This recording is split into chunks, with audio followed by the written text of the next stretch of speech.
Good evening, everyone. Thanks for coming back to our third and final evening of the 2024 Costan Lectures.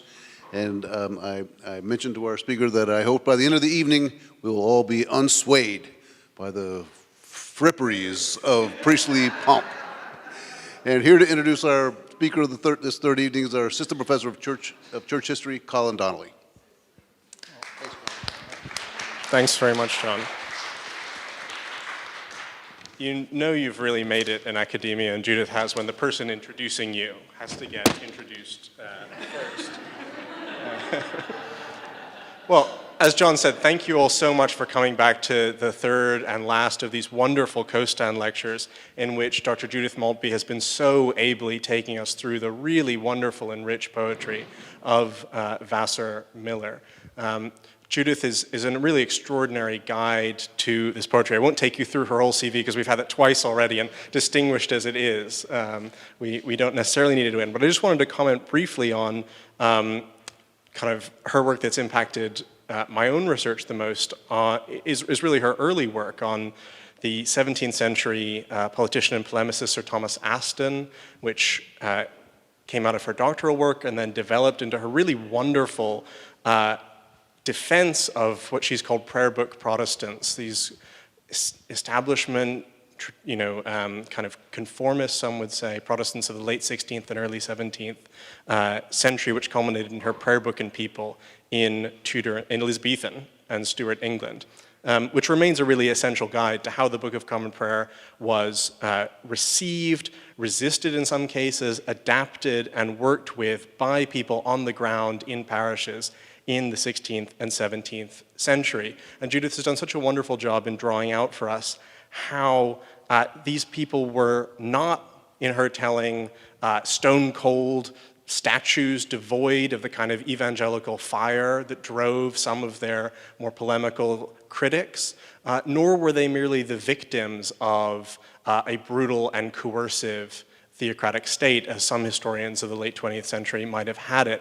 These were people who were very actively engaging with and adapting the texts that they received. And this listening out for these overlooked, quieter voices in religious history has been so characteristic of Judith's wonderful historical research, but also of her more recent literary scholarship, first on Anglican women novelists, and now more recently Anglican women poets, and especially this really extraordinary poet that she's been introducing all of us to over the last few nights, Vassar Miller. In the first lecture, Dr. Maltby splendidly introduced us to Miller's life and the characteristic themes of her work, the practical means by which she wrote, and how her life was profoundly impacted by, but never defined by, her cerebral palsy. And in the second lecture last night, Dr. Maltby guided us wonderfully through Miller's activism in support of full inclusion of disabled people in the church, in the academy, in the arts, and in society at large, and really deftly, I thought, addressed the erotic longing in the poems of a woman assumed by too many of her peers to be entirely outside the realm of sexuality by virtue of her physical condition. And it's now my great pleasure to welcome and invite all of you to welcome Dr. Maltby for the third and final lecture on Vassar Miller as an Episcopalian. Thank you, Colin.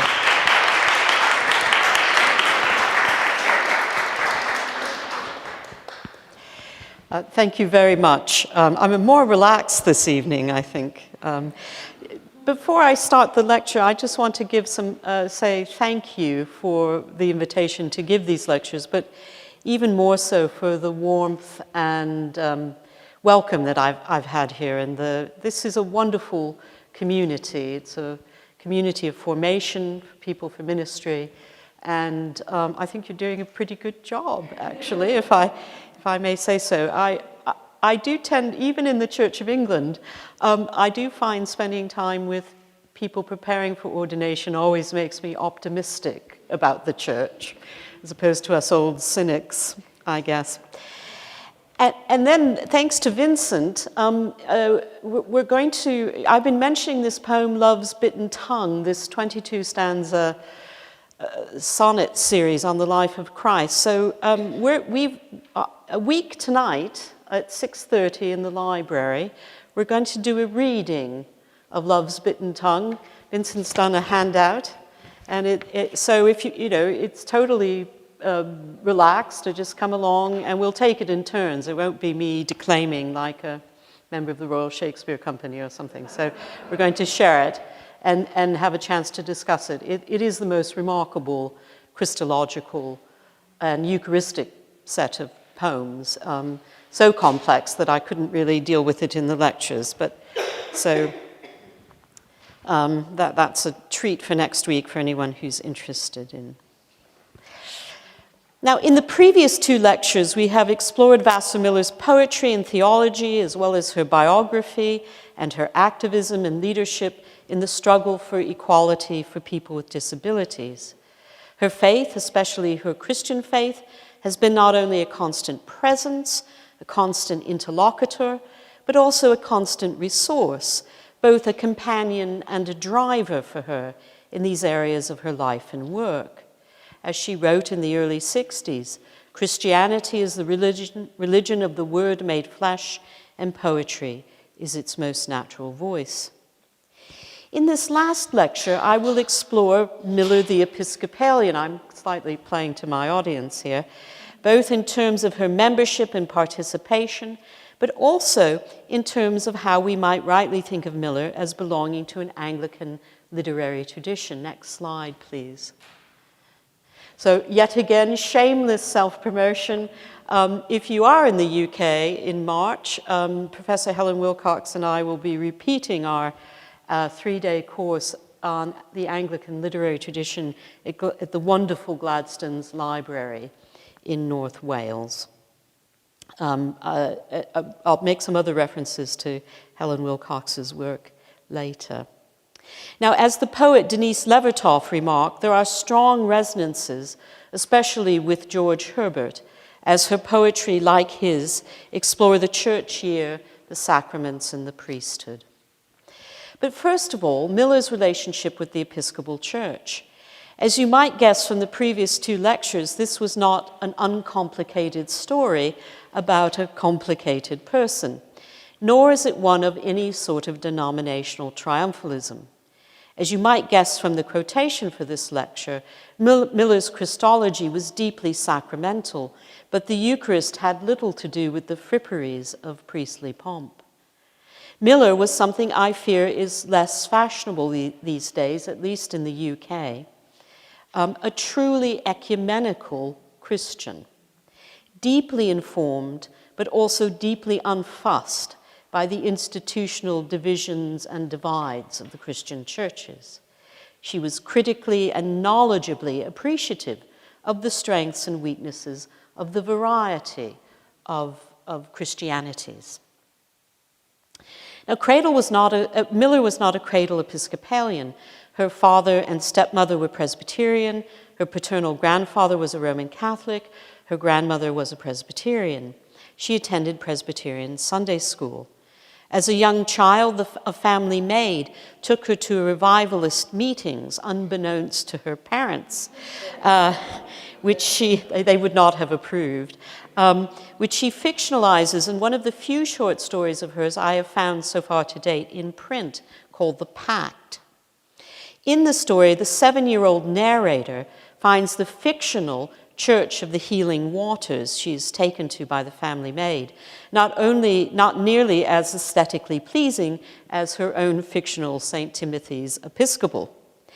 In real life, it was the 1950s, in her mid to late 20s, that Miller started attending St. Stephen's Episcopal Church in Houston's Museum District. Next slide, please. And that's interior taken a few years ago.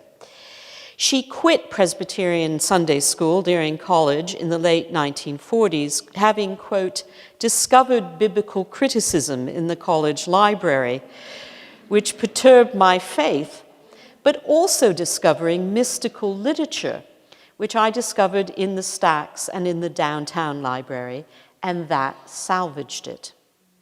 Miller describes her discovery of St. Stephen's, and she's worth quoting a bit at length here. I had discovered a relief from my boredom and loneliness in the guise of St. Stephen's Episcopal Church. I had already fallen in love with the Episcopal liturgy when I attended Christmas Eve services. At St. Stephen's, everyone seemed to like me, and this seemed a supernatural miracle. So let's balance that out with the hammering of the vestry in last night's lecture. She developed a spiritual discipline which included attending a midweek service of Holy Communion as well as Sunday. I'd found a church. I had an outlet for my religious proclivities. I'd found a tradition of dignity and age-old beauty reaching far back into the past. Though, to be honest, St. Stephen's, with its emphasis on evangelism, seemed to me willing to short-circuit some of this tradition. But I had found a home, a group in which I could fit in, and did fit in for many years. Miller made friends, something she found extremely hard to do in childhood and adolescence. One of these, an older woman than herself, introduced me to thinkers like Buber and Tillich and became my spiritual mentor. And the congregation provided her with what she described as her first intimate friend on whom I never really became overdependent. Life at home with her family was challenging. When her I think they're half-sisters rather than step-sisters. I need to clarify that. But when her sisters brought home dates, Miller had to stay upstairs until the relationship got serious, and then she could come downstairs and be introduced. One is reminded of the phrase about disabled people coming out of the back bedroom in yesterday's lecture. She moved in the early 60s to a house near St. Stephen's. This was after her father's death, to a street her father, a property developer, had named Vassar Street after her mother. So Vassar lived on Vassar Street. Clearly not next slide, please. And I think I showed you this one in another lecture as well. This is not a housewarming invitation, but it is an invitation to a party at her house on Vassar Street, where you have Holy Communion first and then a party, but you don't have to come to Holy Communion, she makes perfectly clear.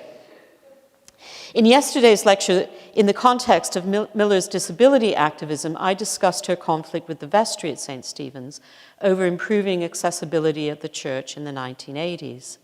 There was some fallout from that conflict, and in the mid-80s, Miller started attending nearby Covenant Baptist Church. Although part of the Southern Baptist Convention, Covenant was, according to Miller, and still is, judging from its website, both socially and theologically progressive. I haven't said much about Miller's politics, apart from her disability activism, but Covenant was established by a group of people in the 60s in order to be a Southern Baptist church that was positively engaging with the civil rights movement, though she wanted to support that. Miller proudly speaks in an interview of her great-grandfather, who was a Southern abolitionist, who, she wrote, who damn near got hanged. So the breach with St. Stephen's, which is commented upon in some literature, if that's what it was, actually evolved into a creative participation in the lives of both churches. In fact, St. Stephen's had been one of the local churches, providing a home for that sort of exiled Baptist congregation, for the Covenant congregation, while they sought the resources to build their own church. And in a pattern well known in 19th century England, Miller developed the Sunday practice of attending St. Stephen's in the morning and Covenant in the afternoon. In the English context, this is going to church in the morning, Church of England, and chapel, nonconformist, in the afternoon. It's a very common practice in the 19th century. As one fellow poet and friend wrote shortly after her death, beyond her dogs and her friends, few things made Vassar Miller happier than Sundays. She cherished the morning rituals and repetition of the Episcopal Church.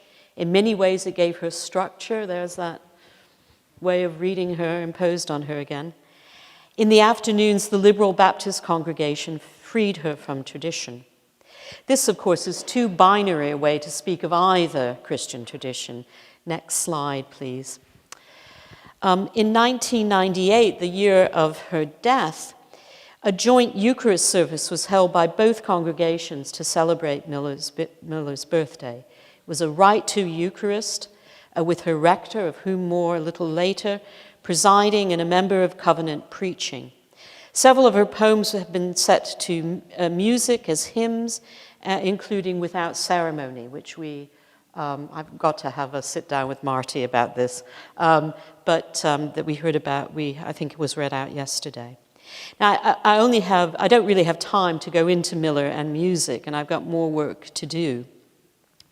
But she does use musical, I think she must have been musically literate. She uses musical, technical terms in her poetry, as well as allusions to composers, especially Bach.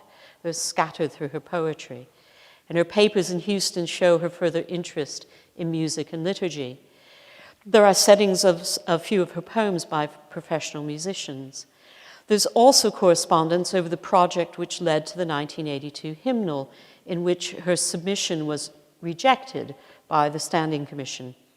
Indeed, Miller's encounters with what we might call the national church are often disappointing. In 1983, she wrote to the Seabury Press with a book proposal about role models for the handicapped, she put it, commenting that, quote, a church press of all presses should be vitally involved in publishing such a book. They weren't interested. However, I think that project evolved into what became Despite This Flesh. So, George Herbert and Vassar Miller. I'd like to explore now what we might call Miller's Herbertian character. And my instincts on this were strengthened by my friend and colleague, Professor Helen Wilcox, who's one of the leading George Herbert scholars. When I showed her a draft of this, she said, "Oh no, you can go stronger on this." And she knows what she's talking about. So here we go. Now, unlike George Herbert, her work was produced over 4 decades. Herbert died aged 40. Needless to say, there are ways they are not alike, for all kinds of reasons, though Herbert also suffered from chronic ill health. But her poetry, too, like his, ranges across the themes of the church year, the sacraments, and the priesthood, as well as prayer and other very Herbertian themes. And her debt to the metaphysical poets, especially Herbert and Donne, is clear. And one reviewer rightly dubbed her a Southern metaphysical. I rather like that title for her. Well, in some ways, this has been the hardest lecture of the 3 to write because there's so much rich material. Inclusion has involved painful exclusion. So now the church year, 1 poem each for Christmas, Lent, Good Friday, and Easter will have to do. In these 4 poems, note the poet's voice, all in first person, but she moves between the singular and the plural. So let's start with Christmas. Miller wrote more poems about Christmas, or it would be better to say about the birth of Christ, than any other feast or season of the Christian year. There are explorations of the mystery of the Incarnation, but also our response features. Some are somber, like her poem Christmas Morning, that's M-O-U-R, Christmas Morning, a poem that moves between Christmas and Good Friday. On Christmas Day I weep, Good Friday to rejoice. Some are tender, though foreboding, like Lullaby After Christmas, just 1 stanza from that. Little child, sleep softly, ass and sheep adore you, hoping that their breath may warm the way before you. Sharper than the horns of oxen, nails will gore you. I mean, she's obviously drawing on a lot of tradition of carols there. However, I've chosen a later one, probably from the 80s. Those are both quite early. And like a number of Miller's poems, it takes the form of a prayer. So this is the inescapable day on your handout, because she does this with a few poems. She addresses it. It starts by saying, Lord. So, Lord, here it is again, and here we are too, neither we nor the day up to par. Some year we swear we'll avoid it. Turkey seasoned with squabbles making for indigestion. Too much wine, a sure inoculation against much joy. As Murphy's Law pecks away even at Christmas. Maybe it was so even from the first, the shepherds with muddy boots trampling down Mary's sleep. In fact, so hearsay has it, in the primal time, Lucifer plummeted to his age-old peak because the Lord had pledged to become a bellowing baby. Had he nothing better to do? Demanded the eldest angel. Well, no, apparently not. So here we fidget, snuffling and straining to work the mystery over our heads and hearts like a child's pajamas. So it's a wonderful image. So deeply recognizable, the title full of irony, The Inescapable Day, is that a good thing or a bad thing? Captures the modern fatigue and disillusionment with the secular trappings of the festival. Turkey seasoned with squabbles making for indigestion. Murphy's Law, remember that's what can go wrong, will go wrong, pecks away even at Christmas. Lucifer doesn't like Christmas either, though it's not the secular trappings which anger him, but God's mistaken priorities. Had he nothing better to do? The answer is, well, no, apparently not. The poet speaks of we, not I. The inescapable day is a corporate prayer of the Christian faithful, albeit a fidgeting and snuffling faithful, straining to work the mystery over our heads and hearts like a child's pajamas. So Lent and Holy Week. Turning to Lent and its traditional emphasis on fasting, what if your whole life is, in a sense, a fast, a leaner Lent? Miller asks in her wonderfully entitled sonnet, Reverent in Piety. This was first published in My Bones Being Wiser in 1963.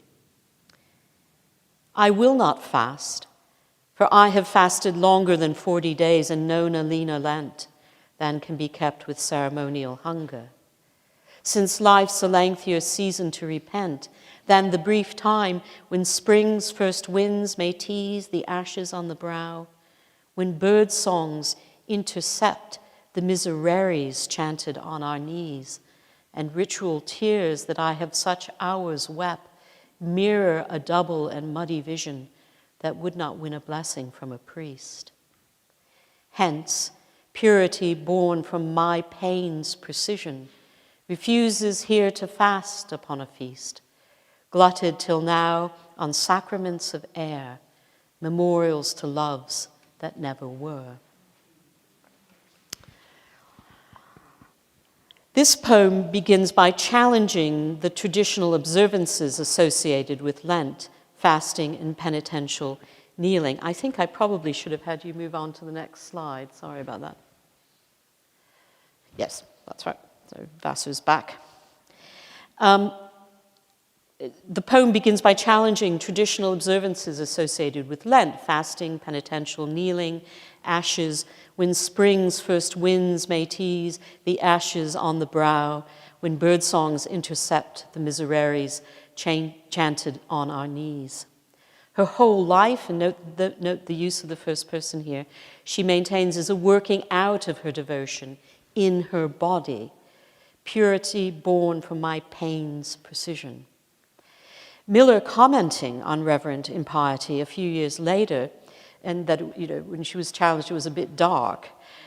She said, well, even Hopkins wrote his terrible sonnets, she said, and she also said, and she was a great admirer of Hopkins, she said, a poet can, quote, cannot afford to be a pure mystic, so he cannot always afford to be pious. Turning to Holy Week and Good Friday, I began this series of lectures with Miller's Holy Week because her phrase, furious charity, captures for me her life and poetry. And I think it's a poem that it's not like Kleenex, we can read it again in that reference from the first lecture. So, the churches grow hysterical with grief, and we who rarely shed a tear save for ourselves wring corporate hands as the whole week dissolves in the fogs and vapors of our misery over your ancient pain. We dare not see daily renewed, as all the year revolves on its axis of hurt and hate and crisscrossed loves. The air gone gummy with piosity. We interrupt our fast with artichoke and cheese. A few poor beasts exult maybe at being spared our gluttonous rages. Were such the reasons, Jesus, your heart broke, and so broke from your cross itself that bolt of furious charity upon the ages. Although published over 30 years later than Reverent in Piety, Miller interrogates also the traditional expressions of devotion. But unlike Reverent in Piety, this is not a poem in the singular, but the plural. And we, who rarely shed a tear save for ourselves, wring corporate hands as the whole week dissolves in fogs and vapors of our misery over your ancient pain. She writes as one who is just as compromised and implicated as her fellow Christians. We wring corporate hands. It touches too, I think, on what is core to her Christology and soteriology. Christ is not the bullseye for the wrath of the Father, but he is the source of that furious charity of grace upon the ages, although it's put as a question in the poem. Which takes us to Easter. Again, very hard to make a choice here, but I've chosen the poem of hers I find one of the most tender and one of the most beautiful, and picks up on this theme of incarnation and salvation. This is to Jesus on Easter. You see the universe as I see daylight, opening to your heart like fingers of a little child uncurling. It lies to you no more than wood to blade, nor will you tell me lies. Only fools and cowards lie. You are neither. Not that I comprehend you. You are simpler than all our words about you, and deeper. They drop around you like dead leaves. Yet I can trust you, you resembling me. 2 eyes, 2 hands, 2 feet, 5 senses, and no more will cup my being, spilling toward nothingness within your palm. And when the last bridge breaks, I shall walk upon the bright span of your breath. So we're back to the first person singular, as in Reverent in Piety, but also, as in Holy Week, the poem addresses, I think, I would go further and say, is in conversation with Christ. There's a tender, powerful intimacy in the poem, like the fingers of a little child uncurling.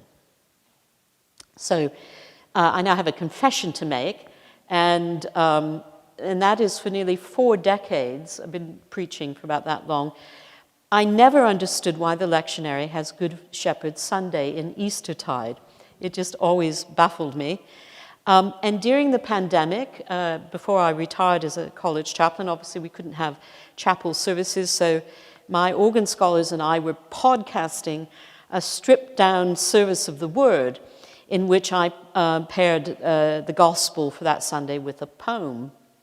So Easter 4, Good Shepherd Sunday, rolled around. I thought, what am I going to do? And because most of the Victorian poems on the Good Shepherd, I wouldn't want to inflect on undergraduates. So as I racked my brains for a poem, just suddenly Jesus on Easter came into my mind. And I think that chapter of John helps us read this poem, as does the double meaning of the title, on Easter. So it's on Easter Day, and it's also on Easter, the resurrection. The Good Shepherd's voice is authentic and honest. Only fools and cowards lie. You are neither. The inadequacy of all our words about the Word is acknowledged. Not that I comprehend you. You are simpler than all our words about you, and deeper. They drop around you like dead leaves. Despite this, there is trust based on knowing, familiarity, incarnation. You resembling me. 2 eyes, 2 hands, 2 feet, 5 senses, and no more. We hear and know the voice of the Good Shepherd. We recognize it. If you recall from yesterday's lecture, dramatic dialogue in the speaker's own voice, in contrast the way that Miller is seen by Christ with tenderness, recognition, familiarity, contrasts how she is seen by the ableist gazer at her due to her cerebral palsy. Have you ever viewed me in this way? No, none of you have. I'm either monster in search of a horror movie to be in, or else I'm a brain floating within a body whose sides I must gingerly touch while you glance discreetly away. With Christ, Miller is resembled, alike the one who sees her, you resembling me. To Jesus on Easter is both the day, but also a poetic theology on what the resurrection through the incarnation, you resembling me, has accomplished. Sacraments. Okay, baptism. Now, again, a rather brutal challenge of selection for the sacraments. Miller wrote a number of poems with clear allusions to baptism in the Eucharist. For a christening is from her 1968 Onions and Roses, her fourth volume of poetry. It's a long poem, but I thought it was worth doing. It's 5 stanzas long, and she connects the salvation narrative, creation, incarnation, passion, Trinity, to the sacrament. And the final 2 lines of each stanza are particularly adroit. So this is for a christening for my first nephew. Like the first man to glance into the face and fathom the word as welcome, dance the common human rhythm like all fish or fawn that come at Adam's cry or dove. So you are what we name, and what we name we love. Or like the stars recorded by shepherds who have striven with wonder and thus worded the wilderness of heaven, shy creature growing tame, taken from the womb's dense grove, you now are what we name, and what we name we love. One with the precious things called from the dusk of death, rose texture, whir of wings, garrisoned with our breath, you wear its sheath of flame, around, beneath, above, you being what we name, for you are what we love. One with the sacred powers, man cradles on his tongue, during time's timeless hours, whereupon his heart hung, in the adoring frame, made by our arms you move. For what you are we name, and what we name we love. In the name of the one in three, in the name of the 3 in 1, more awesome still than yours, from whence your mystery spun, wherein it yet endures, speaking through holy shame, though holy shame would silence us, we prove how what we love we name, how what we name we love. So the progression of the refrain of each stanza is connected to a traditional understanding of baptism as a naming. Now, the thinking of modern liturgists, whether it's the 1979 prayer book rite or the Church of England's 2000 common worship rite, have tried to wean us off the naming in baptism. There's no longer that moment where you say, name this child. Now, it's hard to argue with the likes of Marion Hatchett, particularly in an Episcopalian seminary, but he, of course, in his wonderful commentary on the 79 book, sees it as superfluous. He wrote, who hasn't already been named before they get to their baptism, he asks, rhetorically. And yet, Miller connects baptism to that first human naming of co-creatures by Adam, to the shepherds who are now charmingly amateur astronomers. I just think that's great. Naming or thus worded the stars. Humans are one with the sacred powers when we cradle on our tongues this gift of naming. Just to take those last lines. So you are what we name, and what we name we love. You now are what we name when what we name we love. You being what we name, for you are what we love. For you are what we name, and what we name we love. And finally, despite how holy shame would silence us, how what we love we name, and how what we name we love. So I'm not going to start a campaign for bringing that back into the liturgy, but I think it's, Miller's got something to say here, I think. Miller's poetry is so full of Eucharistic imagery that not infrequently reviewers assumed she was a Roman Catholic. That is the lot of many Anglicans, I think. Her magnificent 22-stanza poem on the life of Christ, Love's Bitten Tongue, is also a meditation on the Eucharist, linking the two presences in the poem, the real presence in the Eucharist with the presence of Christ. She writes, the melting parable of the incarnation has tabernacled on my tongue, most simple. That brings it right together. So you have to come back next Wednesday to look at that poem. Yet again, an agonizing decision. A number of Eucharistically themed poems are spoken from the posture of a liturgical participant, a communicant, and populated with familiar allusions to the prayer book. Like all Anglicans of a certain height, she can be playful about the liturgy. There's a poem called Bedtime Prayer, and here's just the first few lines of it.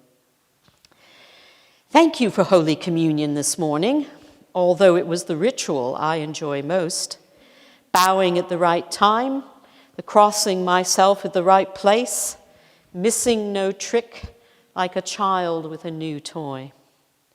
Liturgy is an odd toy for a child, but let's recall her poem Subterfuge, in which her husband's typewriter, or her father's typewriter, is her makeshift toy, making possible her poetic vocation. The parts of the body most referred to in Miller's poetry are bones and tongues. Like her Christology, her Eucharistic theology is incarnational. It is in her bones and on her tongue. In a poem called The Fence Rests, the poet speaks to Christ. I want a love to hold in my hand because love is too much for the heart to bear alone. And she reflects 3 lines later that the lightness, the fragility of the communion wafer is a paradox. The host, feather heavy, weighs down my soul. It's worth noting that the 2 poems I've cited, Bedtime Prayer and Defense Rest, come from the early 60s, when Miller was new to the Episcopal Church and discovering liturgically structured worship centered on the Eucharist. Her 8-stanza poem, which I'm not going to read out, My Bones Being Wiser, also from her early years as an Episcopalian, but located with references in the prayer book liturgy. My eyes weep, my heart refuses to lift its head. Still at thy comfortable words, my bones, thrice deniers, stretch high, singing a triple holy. But let's have one poem in its entirety from a decade later, and this is Thanksgiving after Holy Communion on your handout. You come to me like a bird lighting upon my palm, nesting upon my tongue, flying through the branches of my being into the forest of my darkness. Your wings have troubled my atoms, set intangibles striking together in crystal music as the light flowers out of my body, as my body bloomed from the light. A palm like Defense Rests, I want a love to hold in my hand, a tongue nesting upon my tongue. Even her very atoms have been troubled. The play on light makes receiving the sacrament an extraordinarily sensed experience, transformative, physiologically perceived. As one commentator has put it, that's Peggy Rosenthal, who I must say hasn't written a lot about Miller, but is one of the most perceptive commentators on her. My humble opinion, that is. So, the priesthood, what all the seminarians have been waiting for, of course. And this is the last section of the lecture. Now, Miller the layperson has important insights and reflections on the priesthood of the ordained, as well as observations about whether that ministry is inhabited or performed by individuals. That's my framing of it, but I think it works for her. Like Rose Macaulay, who I have compared her to already, there was deep affection and respect for the clergy, along with a critical eye for pomposity and self-regard. No shortage of source material there.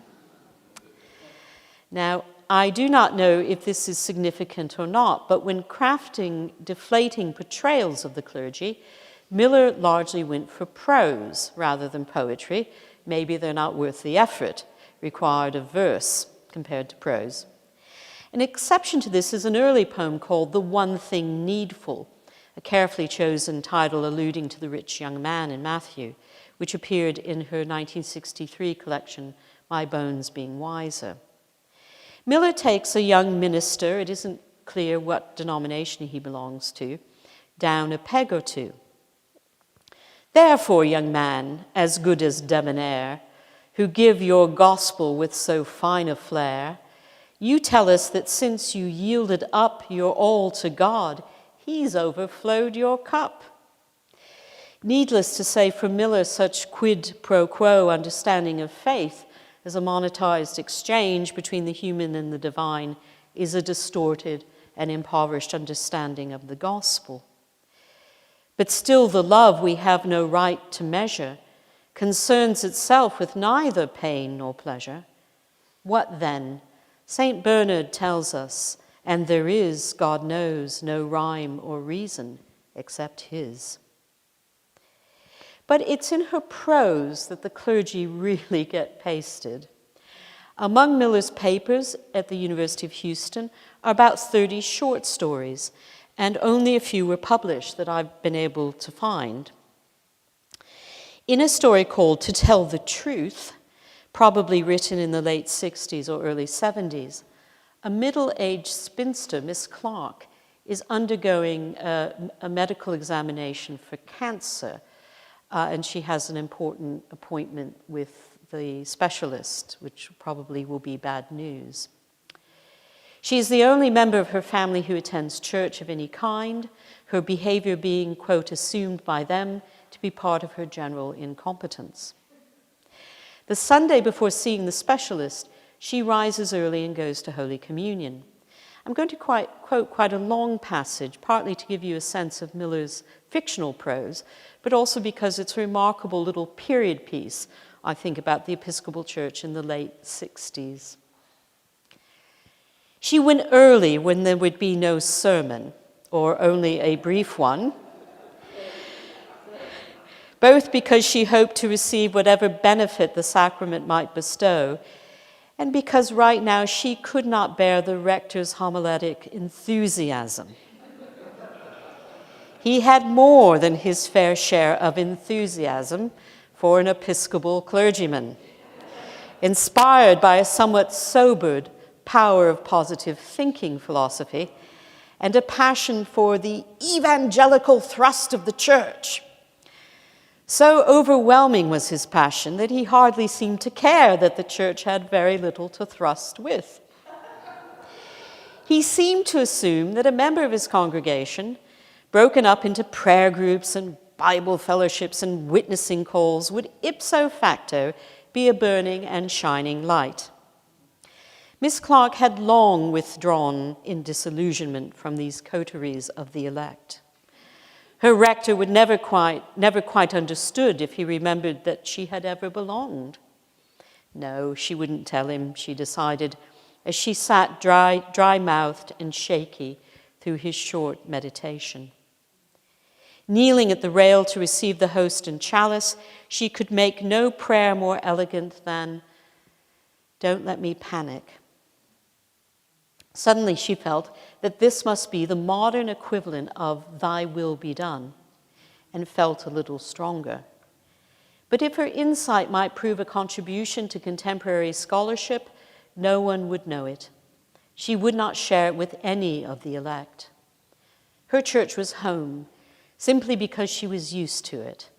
Home is where you stay because you are accustomed to it. Her definition would have run. In another untitled short story from the same period, Miller tells the story of a young woman who marries a brilliant young seminarian, and it was widely thought she would make the ideal minister's wife. His persistent patronizing of her and his affairs with students at the Canterbury Club, where he's the chaplain, results in her taking her own life with rat poison. And this is a story arc, all in 4.5 pages, double-spaced. It's a remarkable kind of roller coaster. Not a jot of sentimentality about the church or its ministers, I think you can say, from Vassar Miller. However, that is not the totality, I'm happy to say, of Miller's assessment of priests and the priesthood. The one thing needful and the 2 short stories referenced highlight perhaps what she most disdained in the clergy, that particular form of self-regarding smugness that the clergy are well known to. And one thinks of Thomas Hardy's poem In Church, in which the young, impressionable parishioner, who's been carried away by the apparent sincerity of the vicar's preaching, accidentally sees him admiring himself in the mirror. I'm sure a lot of you know this poem. And a pupil of his in the Bible class, who adores him as one without gloss or guile, sees her idol stand with satisfied smile and reenact at the vestry glass each pulpit gesture in deaf, dumb show that had moved the congregation so. This lecture takes its title, Unswayed by the Fripperies of Priestly Pomp, from her poem Dining Room Eucharist, which is on your handout. According to Bruce Kellner, remember her friend at Millersville, the poem is based on an actual event. During a period of extended illness, Miller was unable to make the short journey to St. Stephen's on that now infamous motorized scooter. She was accustomed to receive communion during the week as well as Sunday, and she felt this as a real deprivation. A young priest friend arrives to do so, but they discover there is no wine or bread in the house, and used, according to Kellner, Coca-Cola and a Ritz cracker. Just want you to sort of absorb that information for a moment. It was a bit of a shock to me, I have to say. Dining Room Eucharist for Mike Corrigan. With offhand elegance and unkept grace, young whirlwind blowing in from the southern wild, you said mass and watched my small dog Chase romping around your feet and only smiled. Unswayed by the fripperies of priestly pomp, you stood in your worn blue jeans looking up to where you saw no God but in the swamp of circumstance. And with the bread and cup you blessed him, mildly bowed before a Lord you well known would not have his creatures cringing. My clock chimed at the same moment. If you heard, you gave no sign. Mere dignity impinging upon your strict attention would distract from this resplendence of the naked act. Now, some readers of this poem see this as a charged sexual note, the resplendence of the naked act. And as we've already heard, there are plenty of expressions of explicit expressions of sexuality, longing, and desire in Miller's poetry. She was anything but a prude. But in this case, I would urge a devotional, an unsentimental devotional reading. Note that amongst the domestic chaos, the romping dog, the priest's own disheveled appearance, and we know now only because Kellner tells us, the Coca-Cola and the Ritz cracker. If true, it's Miller's private joke that she doesn't mention it. Maybe it doesn't matter. Note, nonetheless, the strict attention required at the Eucharist. As in Herbert's poem, The Holy Communion, the essence is, quoting Herbert there, The essence of the Holy Communion is not in rich furniture or fine array. The distinction is between performing and inhabiting the priesthood. Here it is inhabited. Corrigan himself unswayed by the fripperies of priestly pomp. It's actually him that's unswayed, so she, but he's unswayed. Mildly bowed before a Lord you well know would not have his creatures cringing. My clock chimed at that same moment. If you heard, you gave no sign. Mere dignity impinging upon your strict attention would distract from this resplendence of the naked act. Mere dignity of office does not intrude, nor do those fripperies of priestly pomp before a God who would not have his creatures cringing. Strict attention is required to this resplendence of the naked act. And did she have Thomas Merton's observation in mind when he wrote, "The consciousness of pure faith, and hence of mystical contemplation, is naked and obscure"? Maybe she did.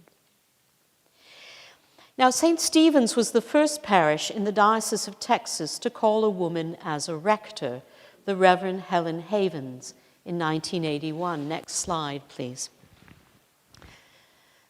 There she is with Vassar. Not a native of Texas, but she did attend college at Rice University. Havens was in an early cohort of women ordained in the Episcopal Church after the canons were regularized.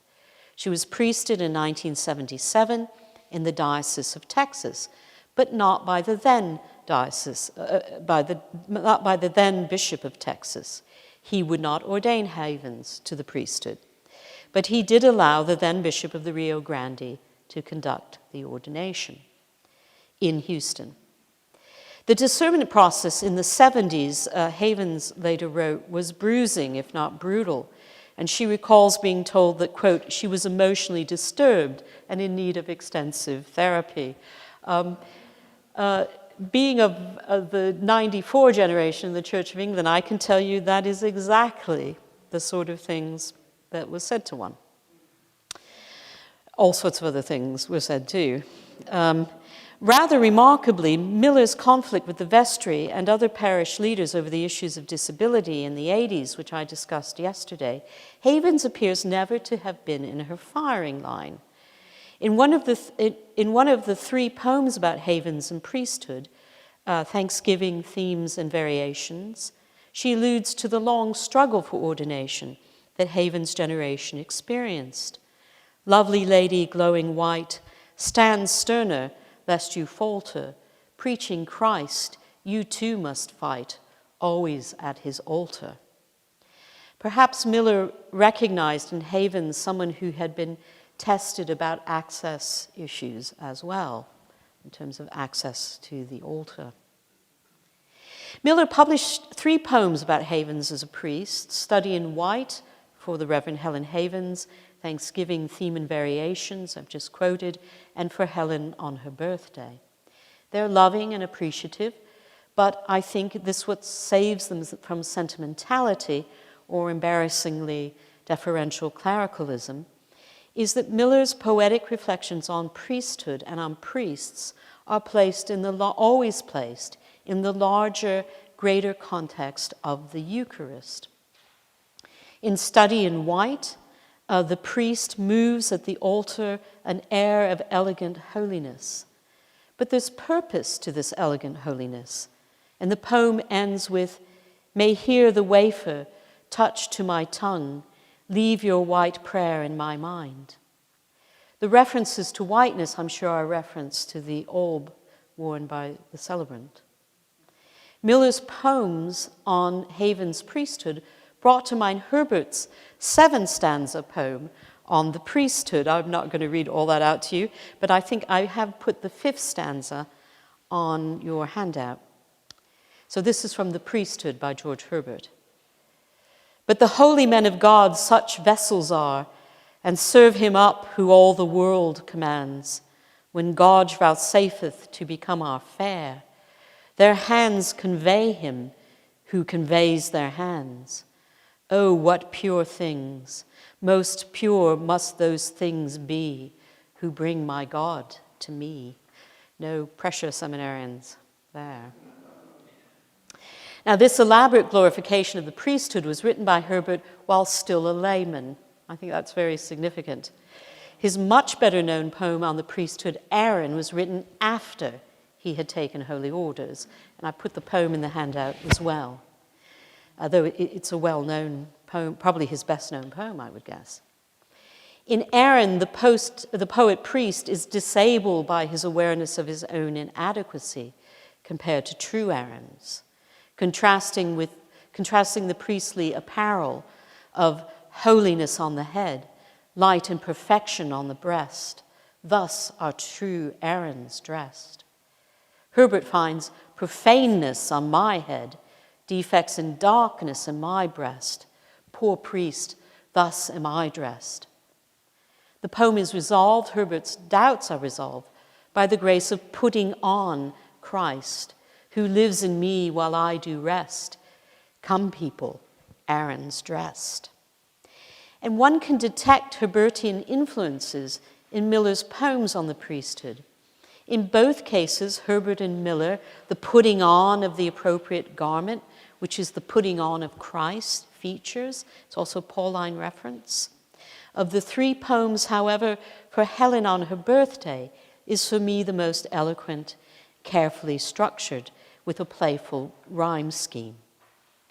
So this is for Helen on her birthday. I do not kneel to you, and yet, my dear, I do, for who knows what God desires, what reverence requires? The heart of the Eucharist means no one except Christ. Still I can pay homage to none save God's one image, in whom to see whom must be in heaven itself. Yet here the leaven of human care are those in whom we find repose, at least a little while. Wherefore your grace, your smile must serve the narrow space I pass through till his face may bless. Have in his stead your hand light upon my head. The poem is about Havens. It's a birthday present for her after all, and yet it is not. The heart of the Eucharist means no one except Christ. Herbert's Aaron is invoked as each stanza begins with a reference to the head, holiness on the head. Miller ends with your hand light upon my head in blessing. Herbert in the Holy Communion exclaims, before that sin turned flesh to stone and all our lump to leaven, a fervent sigh might well have blown our innocent earth to heaven. Haven's priestly ministry is, yet here the leaven of human care are those in whom we find repose, at least a little while. And because of that, wherefore your grace, your smile must serve the narrow space I pass through till his face may bless, have in his stead your right hand on my head. So inhabiting, not performing, as Havens did, and Havens did just that, as the chief celebrant at Miller's funeral in November 1998. Could I have the next slide, please? And the next one. So that's the order of service from her funeral. Reflecting Miller's lived ecumenism, the Reverend Grames Leach, the pastor from Covenant Baptist Church, preached the homily on What Are Poets For? His homily contains references to Heidegger, William Carlos Williams, Hopkins, and Auden. I can see what attracted Miller to Leach's preaching at Covenant. He says in his sermon, let us not fail to remember, as though any of us who knew her could, that deep piety lived in an often cacophonous harmony with an impious mischievousness. As when she wrote, and later read aloud in one of our services, this is one of her poems, and she read this at a service at Covenant, Sometimes I pray, now and then. Sometimes I pray, now and then relish a chant. Sometimes I'm like my old daddy who swore, those goddamn preachers don't know damn. So next slide, please. To conclude, how not only this lecture, but the series, which I hope has opened up to a new audience, a poet of remarkable gifts who lived a remarkable life, I will return to Easter, that is to say, to the resurrection. Miller wrote in a prose work, at Easter the mind has moved to the edge of itself, to death and tragedy which it rejects, to a joy it cannot trust. At Easter the imagination not only is out on a limb, it has no leg to stand on.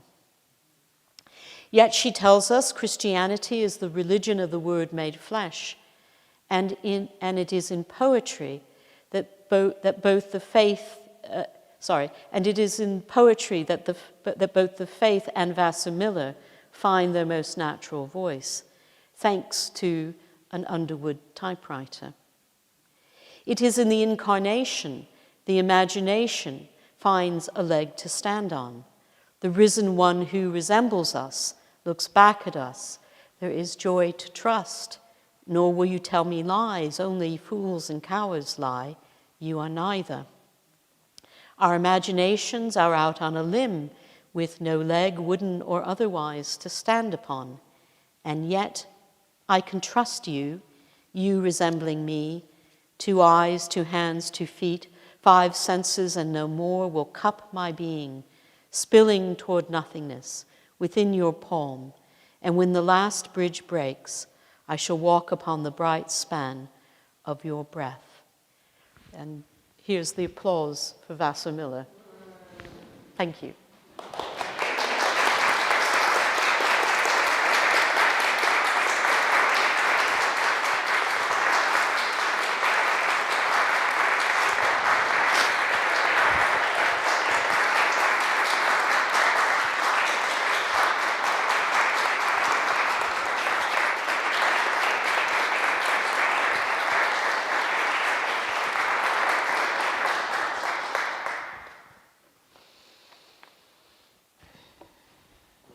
Judith, thank you so much for 3 wonderful, wonderful lectures over the past few days with no fripperies of priestly pomp, none of Hardy's dumb show of eloquence, just a really deep and searching and subtle and wise tour of this wonderful, wonderful poet. I think we have a few minutes for questions, so if anyone has any questions to ask, if you could just put your hand up, and I think we have a mic going on in the back with Beth so that the people on the live stream can hear you as well. Any questions? Yes, Maddie. Do you know if Miller either wrote, whether she, submitted them or showed them to anyone in her congregation or not, anything for liturgy, any prayers or was she interested in liturgical writing? She was in her papers, and I haven't really had a chance to get on top of them, but there is a sort of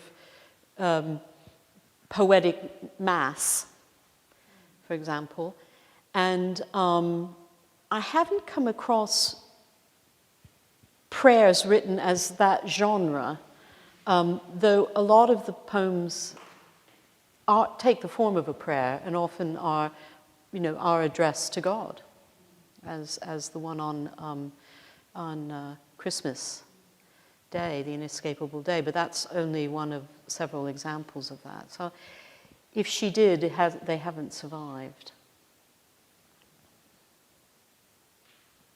Unless there's another cache of her papers somewhere in a Houston suburb or something. Yes, Kate. Dr. Sondra. No. Kate is what I'm baptized with. That's the best name. I'm really struck, Judith, by the poem, the Christological poem, when she talks about walking on the span of Christ's breath, which I take to be a kind of pneumatological expression of her Christology. Do you think that she had in mind that there is something about Easter or eternal life that will allow her to walk? What was that? A longing for right, something? That's thank you. I hadn't really connected that, but I think it must be, because there's also all these bodily identifications, 2 eyes, 2 hands, 2 feet, 5 senses, and that will be the resurrected body. There's so much discussion, wondering about whether disability is something that should be set aside, should be cured in eternal life. And I wondered if she wrote anything in her letters, in poetry, about that neuralgic point. Not that I've found.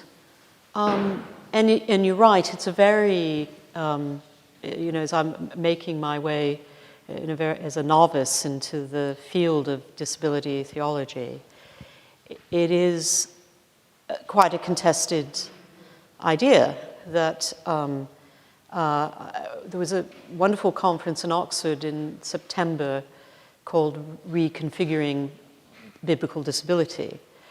And one of the participants, who, with I forget the exact nature of his son's disability, but he really was very adamant that, his son would still be his son in the risen life, and he would have that disability. But it's theologically very challenging. I mean, one of the discussions, of course, about, had excellent papers from people like Jen Strawbridge and so forth, but about incidences of healing by Jesus when he hasn't been asked to heal them, as opposed to other examples when he's, asked for his intervention. What's going on? Where is the agency of the disabled person in those stories? I don't have an answer to that question, but it's as I said, this project is kind of taking me places I just never. When I wrote Prayer Book and People, I didn't think I'd be also starting into a new theological field like this. But I'm learning a lot. But yeah, I kind of, I think about her lack of sentimentality and that wonderful line from Despite This Flesh, where, some well-meaning poet friend writes to her and says, in one sense we're all handicapped. And she says, well, true, but that's like saying to people in a terminal ward, we're all terminal. Right? So I just think, that just kind of cuts through the malarkey, to quote the outgoing president. But, yeah. Thank you. Yeah, John. Thanks very much, and thanks so much for this wonderful and thought-provoking set of lectures. I was struck last night as I was kind of looking through some of the poems you were reading for hope, and I was struck at the end about that for her, sanctification kind of comes through writing of poetry, which imposes a kind of order on the chaos that can sometimes just be her life. And I wonder if you think that's related to her use of the forms of poetry, like many of the sonnets, and also if she ever wrote in free verse, and if you notice difference in themes with her free verse poetry, if she wrote any, and those that are written in accordance with the She does strict use freer forms of poetry later. It's striking that it's particularly in her early career that she's very wedded to the sonnet. And of course, that's also what makes her an outlier in another sense in the world of letters of America of the 60s and 70s. Not only does she write about Jesus, she writes a sonnet, but she does become, I mean, by the time you get to Struggling to Swim on Concrete, I think if I could sleep more deeply, that has a lot more freer verse in it. But it's interesting, by her last volume of poetry, Struggling to Swim on Concrete, which I just think is the most evocative title, that's where Love's Bitten Tongue is, this amazing 22-stanza sonnet poem on the life of Christ. So there is, there's not a lot of secondary work on Miller. There is a tendency in some of it to just make that too easy a connection. Her disordered life, her disordered body, therefore she likes the sonnet because it's very, very structured. And she got very irked by kind of overdoing that disability lens on her work. Yeah, she certainly does use other forms. And the dramatic monologue is another form, as we saw last night, that she particularly likes. And she does particularly use it when she's writing about the Bible. So she likes dealing, she likes, in a sense, getting into the story and the personalities. So it becomes, Pilate speaking, or it's not Mrs. Lot speaking. Obviously, that would be a problem for her. But in a sense, it's it's her, from her point of view, Mrs. Lot, and her grievance. Yeah. Yes, Sally.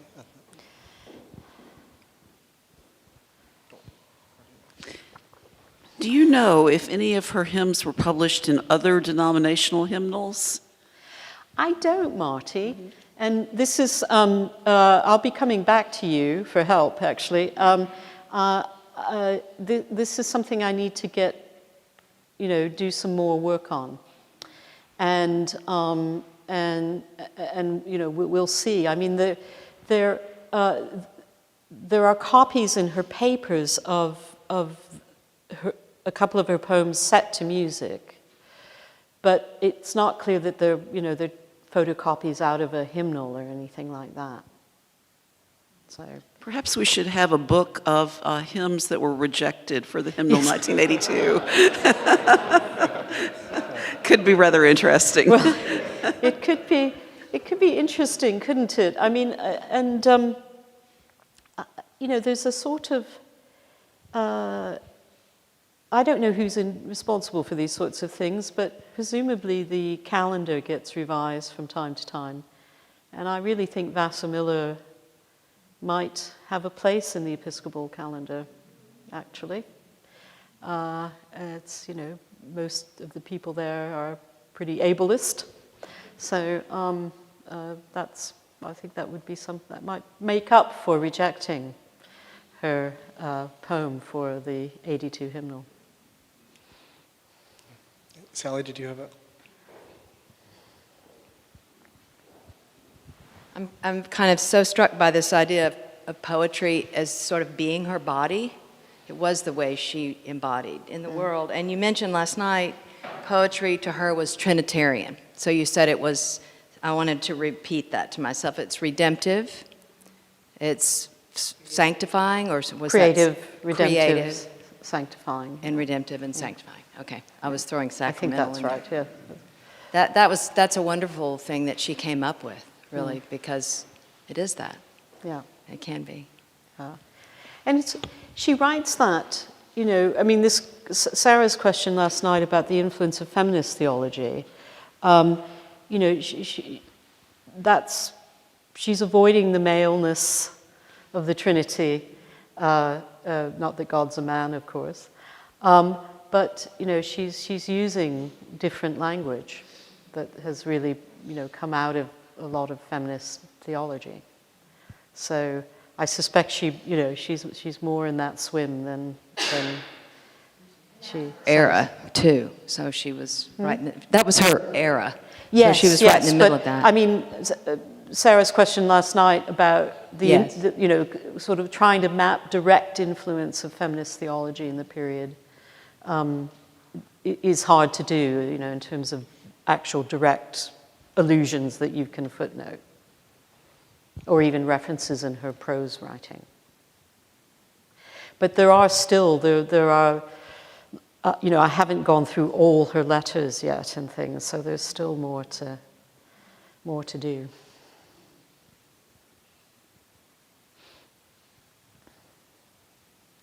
Are there questions? Or I might jump in if I might ask one about, you began, Judith, so wonderfully by talking about Vassar Miller as a truly ecumenical Christian, and her wonderful practice of attending the Baptist church in the afternoons. And I was struck looking at the brief image you showed of the order of service from her funeral, that it opens with a prayer from Cardinal Newman. Yes. So I just wondered if maybe you could expand a little bit more on her as an ecumenical thinker, particularly her clearly very long and significant connection with the Covenant Baptist Church, and why you think that was so meaningful for her, and well, if I it had think any influence. I think she was attracted to Covenant. She says herself partly that, you know, she felt they were more, the social gospel was, you know, a bit more edgy there. She found them a very warm and accepting community. And, you know, this sort of was also when she just had this quite painful clash with the vestry over access issues and so forth. She's very knowledgeable about Roman Catholicism, you know, the writing on Merton. The priest, Mark Corrigan, is actually a Roman Catholic priest and not an Episcopal priest in that poem. Which, you know, again just shows an ecumenical network for her. He was one of her friends. He heard, you know, she wasn't able to get to communion. He didn't care she was an Episcopalian. He was going to give that lady communion, you know. So, which is great. And I think that you know, the 70s and 80s, I don't know, it's sort of the aging process, Colin, which you will discover in due course. But, you know, I look back over my life and it just seems like the 70s and 80s, there was more ecumenical energy in Christianity than there is now. That's certainly the case in England.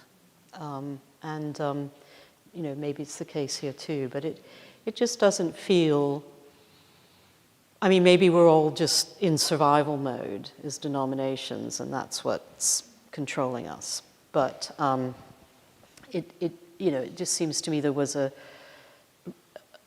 kindness and a Christian neighborliness, you know, a lot of which, of course, it was all about what Vatican II had done to transform not just the Roman Catholic Church, but more widely. And it seems to be running out of steam, which I think is quite sad. Yeah, Tiffany. Thank you. I'm struck by how often she refers to sensory experiences of God, in particular seeing. And the language of, in the final poem you gave us, of seeing God's image, God's one image, both in her friend, but also seeing beyond. And even the imagery that she used for the priest who visited her and did Mass for her at home. And again, she alludes to where you saw no God, but in the swamp. And I'm just wondering, was this a common theme for her? And this idea of almost seeing God in things, in people, and even beyond?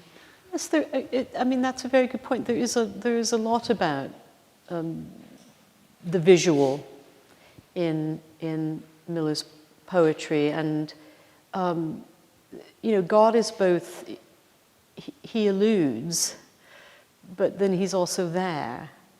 And, to the point of even seeing him. And in that last poem for Helen Havens, there's a line about, until I see him, you'll have to do.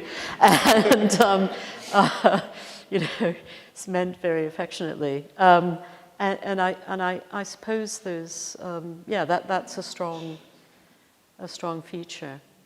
And as I said, music is a whole nother area for Miller that I need to do work on, but she obviously was very interested in music, and what sort of sustenance and inspiration she may have drawn from that, of course.